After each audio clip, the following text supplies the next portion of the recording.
जगन्नाथ जी की कथा ले लेते हैं, क्योंकि जगन्नाथ जी का अन्वेषण पीरियड चल रहा है, अनवसर काल चल रहा है। जगन्नाथ जी रथ यात्रा शुरू हो जाएगी, 7 तारीख को शुरू हो जाएगी, तो एक जगन्नाथ जी की कथा लेते हैं। तो किस तरह से महाप्रसाद इस जगत में आया, उसके विषय में हम बोलेंगे आज। चलो कैमरा खोलते हैं। तो महाप्रसाद किस तरह से इस जगत में आया, उसके विषय में आज मैं कथा सुनाऊंगी। तो एक बार क्या था, नारद जी विष्णु लोक में जाते हैं। वहाँ पे वो लक्ष्मी जी की बहुत सेवा करते हैं, खूब सेवा करते हैं लक्ष्मी जी की। जब लक्ष्मी जी की वो बहुत सेवा करते हैं तो लक्ष्मी जी पूछती हैं, भाई नारद क्या बात है, तुम मेरी इतनी सेवा क्यों कर रहे हो, ऐसी क्या बात होगी, तुम्हें क्या चाहिए मुझसे। तो नारद मुनि कहते हैं कि देवी मुझे चाहिए, मैं चाहता हूँ कि विष्णु, मैंने चर्चा सुनी थी उद्धव जी की और भगवान कृष्ण की चर्चा सुनी थी कि प्रसाद की बड़ी महिमा होती है। तो उस महिमा के विषय मैंने सुना है और मेरे मन में जिज्ञासा हुई है कि मैं भगवान विष्णु का प्रसाद ग्रहण करूं। तो लक्ष्मी जी ने कहा, अरे ये तो तुमने क्या मांग लिया मुझसे। आज ही विष्णु जी मुझसे कह रहे थे, भगवान विष्णु मुझसे चर्चा कर रहे थे कि मेरा प्रसाद किसी किसी को भी देना मत, किसी के भी हाथ ना आ जाए। तो जो अधिकारी नहीं है उसके पास मेरा प्रसाद नहीं जाना चाहिए। तो फिर आज ही उन्होंने मुझसे ऐसा कहा है। तो नारद मुनि कहते, नहीं नहीं लक्ष्मी जी, नहीं देवी जी, आप तो मेरी प्रार्थना को सुने और मुझे तो विष्णु जी का प्रसाद चाहिए, मेरी मेरी यही इच्छा है, मैं यही चाहता हूँ। तो लक्ष्मी जी ने कहा, ठीक है, मैं प्रयास करूँगी। फिर वो लक्ष्मी जी विष्णु जी की जब सेवा करती हैं, जब वो प्रसाद पा रहे होते हैं, हवा करती हैं, कभी हमेशा चरण सेवा करती रहती है ना, चरण दबाती रहती हैं। फिर वो उदास रहती हैं, हमेशा सोचती हैं किस तरह से मैं नारद की इच्छा पूर्ण करूं, क्योंकि उसने मेरी इतनी सेवा करी है तो मैं उनकी इच्छा पूरी करना चाहती हूँ। तो विष्णु भगवान कहते हैं कि भाई क्या बात है लक्ष्मी जी, आप इतनी दुखी क्यों हो, देवी आप इतनी दुखी क्यों हो। तो वो कहती है कि मैं इसलिए दुखी हूँ क्योंकि आज नारद जी आए थे और उन्होंने मुझसे ऐसी चीज़ मांग ली है जो मैं दे नहीं सकती। बोले कि क्या। उन्होंने आपका प्रसाद मांगा है और आपने मुझे आज ही इंस्ट्रक्शन दिए थे कि मेरा प्रसाद किसी को मत देना, तो मैं कैसे दूँ, मैं यही सोच रही हूँ और मैं नारद को खुश करना चाहती हूँ, मैं उनकी इच्छा पूरी करना चाहती हूँ। तो विष्णु ने कहा कि भगवान विष्णु बोलते कि अरे ये तो गड़बड़ हो गई और तुम दुखी हो तो ठीक है, एक बीच का उपाय निकालते हैं।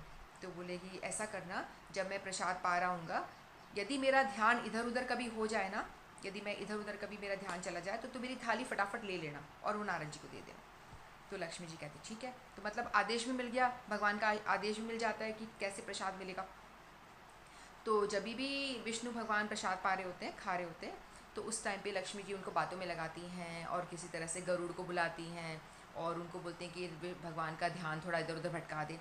तो ऐसे करते एक बार गरुड़ जी आते हैं और खिड़की से कुछ चींची करते हैं किस तरह से, तो ताकि भगवान का ध्यान लक्ष्मी जी की प्लानिंग के हिसाब से। तो जैसे ही उनका ध्यान इधर उधर भटकता है तो लक्ष्मी जी क्या करती हैं, वो गरुड़ जी से बात करने लगते हैं, इधर उधर हो जाते हैं, तो वैसे ही फटाफट प्लेट वो सरका लेती हैं लक्ष्मी जी। और जैसे वो प्लेट ले लेती हैं, फिर बाद में वो लेकर के नारद जी को दे देती हैं। फिर नारद जी उस प्रसाद को पाते हैं, विष्णु जी समझ जाते हैं, हंसते हैं कि भाई ठीक है, ये अपने आइडिया में कामयाब हो गई और उन्होंने प्रसाद ले लिया, बड़ी चतुरता से चतुराई दिखा करके प्रसाद ले लिया है। तो फिर उन्होंने लेकिन विष्णु की आज्ञा का पालन भी किया ना, उनको उनका नादर तो नहीं किया। फिर वो नारद जी को प्रसाद देते हैं, फिर वो प्रसाद खाते हैं, बहुत प्रसाद खा के उनके अंदर एकदम एक्सटेसी आ जाती है। एक्सटेसी यानी जैसे ही प्रसाद खा के जो भगवान के भाव विभोर हो जाते हैं, भाव में एकदम बढ़ जाते हैं और वो नाचना शुरू कर देते हैं, एकदम भगवान का भजन गाना शुरू कर देते हैं, नाचना कूदना शुरू कर देते हैं। जय राधे राम, जय श्री राम, जय श्री राम, जैसे जो भी नाम जपते हैं नारद मुनि, तो वो नाचना शुरू कर देते। फिर नाचते नाचते एकदम से भाव विभोर होकर के एक्सटेसी में नाचते नाचते वो एकदम शिवलोक में पहुँचते हैं। जब वो शिवलोक में आते हैं तो शिव जी, भगवान शिव पूछते हैं, अरे क्या बात हो गई, तुम इतने खुश क्यों नाच रहे हो, क्यों उछल रहे हो भाई, क्या बात हो गई। तो वो कहते हैं कि मुझे आज भगवान का प्रसाद मिला है और प्रसाद खा के मुझे बहुत ही दिव्य अनुभूति हो रही है और मुझे बहुत आनंद की अनुभूति हो रही है, दिव्य आनंद मिल रहा है, एकदम मैं उन्माद अवस्था हो गई मेरी, इसलिए मेरे को समझ नहीं आ रहा मैं कैसे उसको व्यक्त करूं, मैं बहुत ही भाव विभोर हो रखा हूँ, बहुत ही प्रसन्न हूँ मैं। तो शिव जी कहते हैं कि आप मुझे नहीं दिया, आप तो, हम दोनों तो बहुत अच्छे मित्र हैं, हम तो साथ साथ में भजन कीर्तन करते रहते हैं, तो आपने वो प्रसाद मुझे क्यों नहीं दिया। तो कहते अरे मैं तो भूल गया, मेरे ध्यान नहीं आया, मैंने तो पूरा खा लिया, मुझे कुछ समझ नहीं आया। तो शिव जी कहते हैं तुमने ये अच्छा नहीं करा, तुम्हें भी ये प्रसाद थोड़ा मुझे भी शेयर करना चाहिए था ना, क्योंकि मैं भी तुम्हारा मित्र हूँ और मैं भी हमेशा हरि भजन में लगा रहता हूँ, तो मुझे भी देना चाहिए था। तो नारद जी कहते अब क्या करूँ, मैंने तो खा लिया। तो कहते दिखाओ, आपका हाथ दिखाओ, कहीं तो कुछ लगा होगा। बोलते मैंने हाथ धो लिए हैं अच्छी तरह से। बोलते नहीं। शिव जी ने उनका हाथ लेकर के चेक करना शुरू करा, तो उनके हाथ में जब उन्होंने माइक्रोस्कोप लेके अच्छी तरह से चेक करना शुरू किया, तो नाखून के अंदर हमें लगेगा घिनाई क्या बात कर रहे हैं, तो उन्होंने ऐसी है कथा ऐसी आती है। तो नाखून में एक चावल का दाना मिल गया उनको, तो शिव जी ने वो चावल का दाना लिया, उसे खा लिया, और उनको भी उतना ही आनंद आया, उतना ही आनंद उनको भी प्राप्त हुआ। तो वो फिर से नाचना शुरू कर दिया, एकदम भाव विभोर हो गए। शिव जी भी आनंद में डूब गए, उन्मुक्त हो गए और नाचना शुरू कर दिया, तांडव नृत्य शुरू कर दिया उन्होंने। फिर बाद में वो नाचने लग गए। नाचते नाचते जब पार्वती देवी ने देखा, अरे इसे इन्हें क्या हो गया, बोले कि भोलेनाथ आज आप इतने प्रसन्न क्यों नज़र आ रहे हैं, आज आप इतने क्यों नाच रहे हैं, क्या बात हो गई। तो वो बताते हैं, देवी आज मुझे भगवान विष्णु का प्रसाद मिला। तो प्रसाद मिला, वो मैंने पाया, तो मैं खा पा के मुझे बहुत आनंद आ रहा है, दिव्य अनुभूति हो रही है, खूब आनंद आ रहा है। तो पार्वती जी ने बोला कि मैं आपकी अर्धांगिनी हूँ, आपने मुझे कैसे नहीं दिया, अकेले प्रसाद पा लिया, मुझे भी तो देना चाहिए था ना आपको प्रसाद। तो शिव जी कहते हैं देखो, योग्य होना चाहिए, अधिकारी होना चाहिए प्रसाद का, हर किसी को थोड़ी ना मिल जाता है। तो पार्वती माँ को बड़ा गुस्सा आता है, ऐसे कैसे बोल दिया, मैं तुम्हारी अर्धांगिनी हूँ, तुम्हारी पत्नी हूँ, तो जो तुम्हें मिल रहा है, मैं तुम्हारी हर कथा में तुम्हारे साथ रहती हूँ, हर यज्ञ में साथ रहती हूँ, तो तुमने अकेले प्रसाद पा लिया मुझे दिए बिना। तो वो बहुत नाराज़ होती हैं, कहती कि तुमने मुझे कैसे प्रसाद नहीं दिया। तो बोलते कि देवी मुझे एक दाना ही मिला था, एक चावल का दाना ही, उसमें से मैं कैसे तुमको देता, एक ही दाना था। तो पार्वती माता बोलती तो क्या हुआ, आधा तोड़ के दे सकते थे तुम, चावल के दाने को आधा भी तो किया जा सकता था, लेकिन तुमने मेरे बारे में सोचा ही नहीं और पूरा खा गए। तो वो बहुत नाराज़ होती हैं, फिर वो नाराज़ होकर के रूठ के बैठ जाती हैं और तपस्या करने लग जाती हैं। तो उतने में विष्णु भगवान प्रकट होते हैं, कहते हैं कि क्या हुआ देवी, तुम क्यों रुष्ट हो। तो उन्होंने बोला कि देखो, शिव जी ने, जो मेरे पति हैं, इन्होंने मेरे साथ गलत किया, धृष्टता की है, इनको आपका प्रसाद मिला और इन्होंने खुद खा लिया, मुझे दिए बिना खुद खा लिया। तो विष्णु जी कहते हैं कि अरे अरे देवी, तुम दुखी मत हो, तुम प्रसन्न हो जाओ, नाराज़ मत हो, तो मैं तुमको भी दे देता हूँ, कोई बात नहीं। तो कहती नहीं, मुझे मेरे बच्चों को भी चाहिए, मुझे अकेले को नहीं चाहिए, मेरे बच्चों को भी चाहिए। बोला ठीक है, उनके जो बच्चे कार्तिकेय हैं, गणेश जी हैं, 2 बच्चे, तो बोला ठीक है, आपके बच्चों को भी दे दूँगा। तो बोले नहीं, मेरे बच्चे ये 2 ही नहीं हैं, ये जगत, जो सारा जगत है, पूरे जगत के जितने भी जीव हैं, सब मेरे बच्चे हैं। पार्वती माता को चार्ज दिया जाता है ना ये जगत का, ये जो जगत है, इसका चार्ज जो है पार्वती माँ को दिया गया है। जेलर वो हैं, सबका ध्यान रखती हैं वो 2 रूप में रहती हैं, एक योग माया के रूप में, एक महामाया के रूप में रहती हैं। जेलर के रूप में हम सबका भरण पोषण करती हैं, और पार्वती माता को चार्ज दिया। पार्वती माता जो भगवान से विमुख जाते हैं उनको महामाया बन के दंड देती हैं, उनको पीड़ा देती हैं, कष्ट देती हैं, और जो भगवान का भजन करते हैं, भगवान की शरण लेते हैं, उनके लिए वो योग माया बन जाती हैं, भगवान से योग कराती हैं। तो पार्वती माता 2 रूप लेती है, एक महामाया, एक योग माया। तो महामाया जो भगवान, जो पापी लोग हैं उनको दंड देती रहती हैं, और जो जेलर का काम यही होता है ना, और जो अच्छे लोग हैं उनको जेल से बाहर निकालने का हेल्प करती हैं कि भाई अच्छे काम कर रहा है, भजन कर रहा है, तो उनको जेल से बाहर निकालने के लिए, भगवान से मिलाने के लिए आगे आगे रास्ता बताती हैं, अब आप ये काम करो। जो प्रेरणा मिलती है ना हमको भगवत भजन की और बढ़ने की, वो ये पार्वती माता योग माया जो है आपको प्रेरणा देती हैं, और आप भगवत भजन में आगे बढ़ते हैं, भगवान की ओर आगे बढ़ते हैं। तो इस तरह से भी वो कहती है नहीं, ये पूरा जगत, ये सारे मेरे बच्चे हैं, इनको भी आप प्रसाद प्रोवाइड करो। तो भगवान कहते ठीक है, मैं आपकी इच्छा पूरी करने के लिए कलयुग में जगन्नाथ रूप में प्रकट होऊंगा, और मेरा ही फॉर्म होगा वो। कृष्ण भगवान, विष्णु भगवान सब एक ही हैं, एक ही तत्व हैं।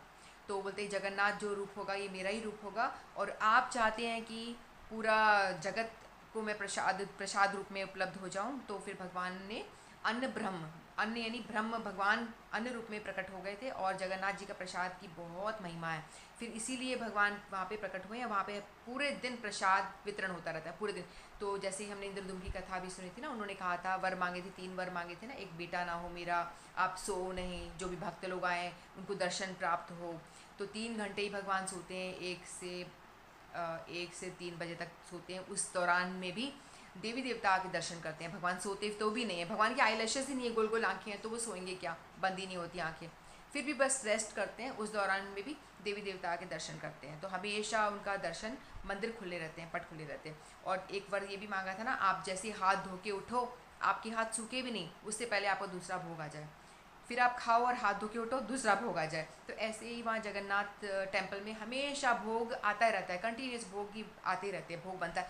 मतलब रसोई उनकी आग, जो चूल्हे की आग होती है, कभी बुझती ही नहीं है। और आग माचिस से जलाते नहीं है, वो हमेशा से मंत्रों से प्रकट हुई हुई होती है, और वो हमेशा जलती रहती है, क्योंकि खाना ही हमेशा बनता रहता है वहाँ पे। और जितने भी लोग वहाँ आ जाए, उनको भोग प्रसाद कभी कम नहीं होता, हमेशा खाना मिलता ही रहता है, मिलता रहता है। तो ये पार्वती मैया, पार्वती माता जो है यहाँ पे जगन्नाथ मंदिर में विराजमान है। उनको लेकिन विमला नाम, विमला देवी के नाम से वहाँ प्रचलित है, उनको विमला देवी कहते हैं। तो जो भी वहाँ प्रसाद बनता है, तो उन्हीं की आज्ञा से, उन्हीं को भगवान ने वर दिया था, इसीलिए वहाँ पे ऐसा होता है। लेकिन वहाँ पे भगवान बड़े खुश हो जाते हैं और विमला दी को स्थान देते हैं। फिर पार्वती माता कहती हैं कि लेकिन मैं शिव जी से रुष्ट हूँ, इनको आपको पनिशमेंट दो।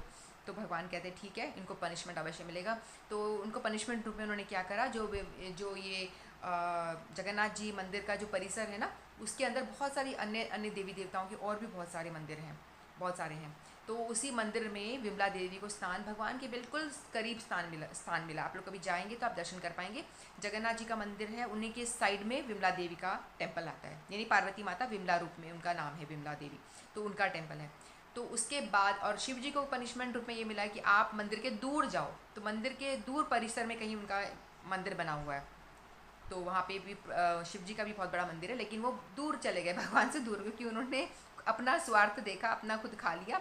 और लेकिन पार्वती माता ने सभी जीवों का कल्याण के बारे में सोचा, और जीवों को प्रसाद वितरण करने के बारे में सोचा, इसलिए भगवान उनसे बहुत प्रसन्न हुए, उनको एकदम मंदिर के अंदर ही जगह प्रदान करी विमला जी का। तो फिर क्या होता है, जैसे भगवान का वहाँ का जो भोग लगता है ना, हम लोग कैसे करते हैं, घर में भोग लगाते हैं तो प्लेटों में थाली, भगवान की एक पर्टिकुलर थाली रखी जाती है, या चांदी की होती है या कोई कांसे की होती है, उसमें हम भगवान के लिए भोग लगाते हैं। रोटी बनाई तो रोटी रखी, सब्जी बनाई तो सब्जी रखी, दाल, जो भी कुछ हम आइटम बनाते हैं बिना लहसुन प्याज वाला, लहसुन प्याज नहीं चलता, तो उसको डाल करके हम एक उसके ऊपर तुलसी का पत्ता डाल के भगवान को ऑफर करते हैं। घरों में, मंदिरों में ऐसा होता है।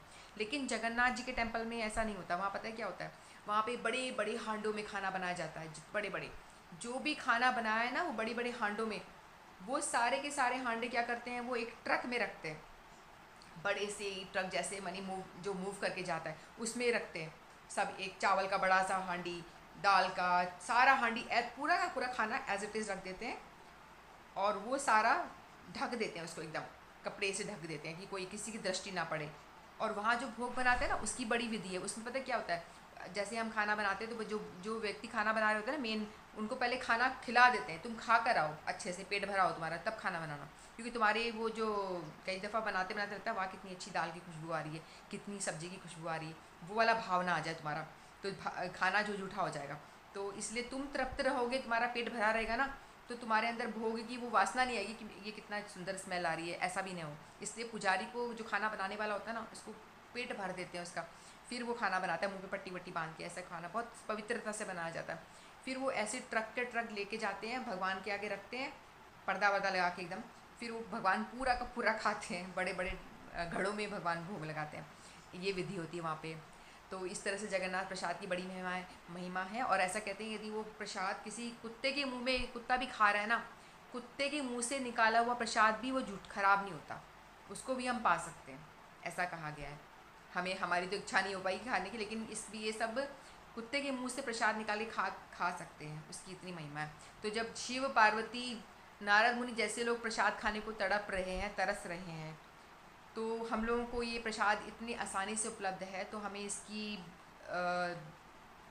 इम्पोर्टेंस को समझना चाहिए। तो जगन्नाथ पुरी धाम में अवश्य जाना चाहिए। यदि जो जाता है तो उसके पापों का नाश हो जाता है, क्योंकि कलयुग का धाम है, तो सभी लोगों को एक बार जाने की अवश्य ही सोचना चाहिए कि एक बार तो हम कलयुग के धाम में जाएं, क्योंकि वहाँ जाएंगे तो हमारे पापों का नाश हो जाएगा, और अवश्य ही हो जाएगा। और कई लोग बोलते हैं क्यों नहीं, आप तो ऐसा कहते हो, ऐसा होता तो नहीं, आपने कहा प्रसाद खाने से ऐसा कुछ होता तो नहीं। पहले हम अपने बारे में सोचें कि क्या हमने वो चीज़ को उस भाव से खाया, उतनी भाव से हमने उस चीज़ को ग्रहण करा। यदि आपकी भाव प्रसाद में अटूट है कि प्रसाद खाने से मेरे पाप नष्ट होंगे, तो होंगे। आपका विश्वास ऐसा पक्का होना चाहिए। विश्वास हमारा पक्का होता नहीं, प्रसाद है कि नहीं है, भगवान ने खाया कि नहीं खाया, तो हमारे ऐसी भाव रहते हैं ना कि भगवान ने प्रसाद खाया भी है कि नहीं खाया, प्रसाद हुआ कि नहीं हुआ। तो ये भाव रहेगा तो वही है, जो तुमने सोचा वही है। अगर आपने सोच लिया भगवान ने खाया है और भगवान की पूरी श्रद्धा है तो भगवान ने खाया है और वो प्रसाद ही है। एक छोटी सी कथा सुना दूँ। एक बार क्या होता है, एक व्यक्ति होता है, वो समुद्र में जा रहा होता है, ऐसे उसको समुद्र क्रॉस करना होता है, तो कोई नाव वगैरह कुछ नहीं होती, तो वो सोचता है कि मैं कैसे क्रॉस करूँ। तो विभीषण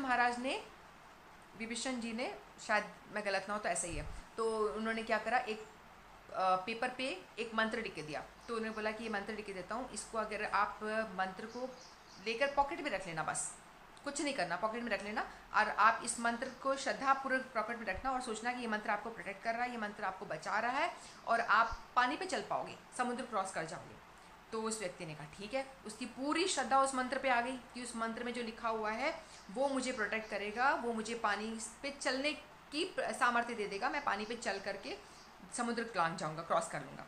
तो वो व्यक्ति ने बोला ठीक है, तो वो मंत्र को तो उसने जेब में रखा और वो चलना शुरू हो गया समुद्र पे, एक स्टेप, डरते डरते कि गिर ना जाऊँ। फिर देखा अरे मैं तो गिरा ही नहीं, ये समुद्र जो पानी की सतह है वो ज़मीन जैसी बनती जा रही है, और वो चलते जा रहा है चलते जा रहा है। बोलता है यार क्या गजब का मंत्र दिया है, मैं पानी पे चल पा रहा हूँ। बीच समुद्र में आ गया, उसने सोचा कि भाई बहुत पावरफुल मंत्र दिया है, विभीषण ने बहुत ही पावरफुल मंत्र दिया है, मैं इतनी दूर आ गया, मैं गिरा ही नहीं। फिर वो बीच समुद्र में जैसे ही पहुँचता है, बोलता है देखो तो सही क्या मंत्र दिया है। मंत्र पे पूरी 100% श्रद्धा उनकी हो गई और वो चल के बीच समुद्र क्रॉस कर लिया। फिर उसने बोला कि एक बार देखो तो सही मंत्र में लिखा क्या है। उसने पर्ची खोली और लिखा था राम, सिर्फ राम। तो बोले ये क्या मंत्र है, ये तो राम है, इस पे ये क्या क्रॉस करा रहा है, मैं तो हैरान रह गई। राम जैसे उसने मंत्र में अश्रद्धा करी, धाड़ समुद्र के अंदर चला गया वो।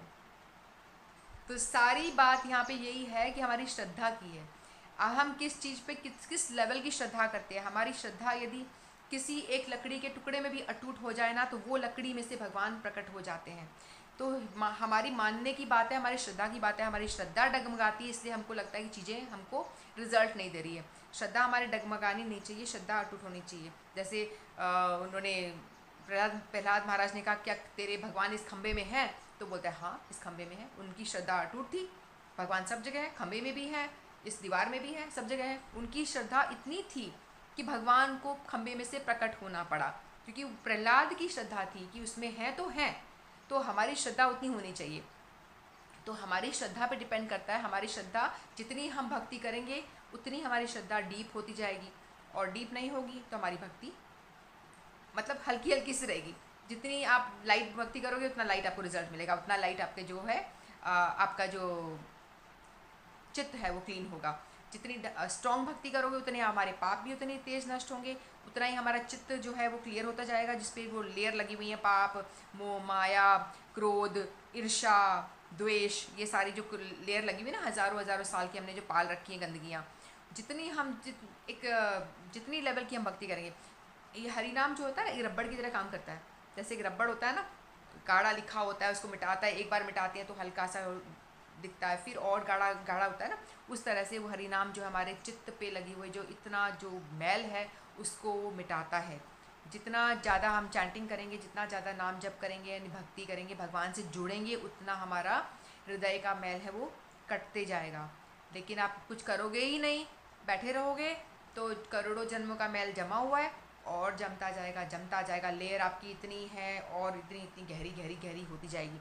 तो आपको प्रयास करना है कि उसको हटाएं, प्रयास करें, शुरू तो करें। शुरू ही नहीं करोगे तो बोलोगे कुछ हो ही नहीं रहा। कई लोग क्या करते हैं, भक्ति शुरू करते हैं, बोलते हैं हमें तो कोई रिज़ल्ट नहीं मिल रहा, हमको तो मटेरियल कोई रिज़ल्ट मिल नहीं रहा। अरे भाई मिलेगा कैसे, आपने कितना पाप करा है, आपका समुंदर जितना बड़ा आपका पापों का भंडार है, समुंदर जितना, उसमें से आप एक दो नाम कर रहे हो, मतलब कितना निकाल रहे हो, एक कटोरी भर के निकाल रहे हो, एक बाल्टी भर के निकाल दोगे समुद्र में से तो कितना निकलेगा, कुछ दिखाई देगा, वो कुछ पता नहीं चलेगा, लेकिन वो निकल रहा है। आप विश्वास रखो वो निकल रहा है। समुद्र में से एक बाल्टी आप एवरीडे निकाल रहे हो तो भी आपके गोदाम पानी के भर जाएंगे, टंकियाँ भर जाएंगी। तो आप नाम जप शुरू करें और करते जाएं, क्योंकि आपके पापों के समुद्र में से धीरे धीरे पाप कटने शुरू हो रहे हैं, और जब आप शुरू करेंगे तो आपके आगे वाले पाप करने की जो वृत्ति वो बनेगी नहीं। नाम के बारे में यदि कभी और लेंगे तो विस्तार से हम बात करेंगे, अभी टाइम हो गया। तो इतना ही कह के मैं अपनी वाणी को विराम देती हूँ। आप सबका ज्वाइन करने के लिए बहुत बहुत धन्यवाद। श्रीमद् भगवद गीता की जय, जगन्नाथ प्रभु की जय। हरे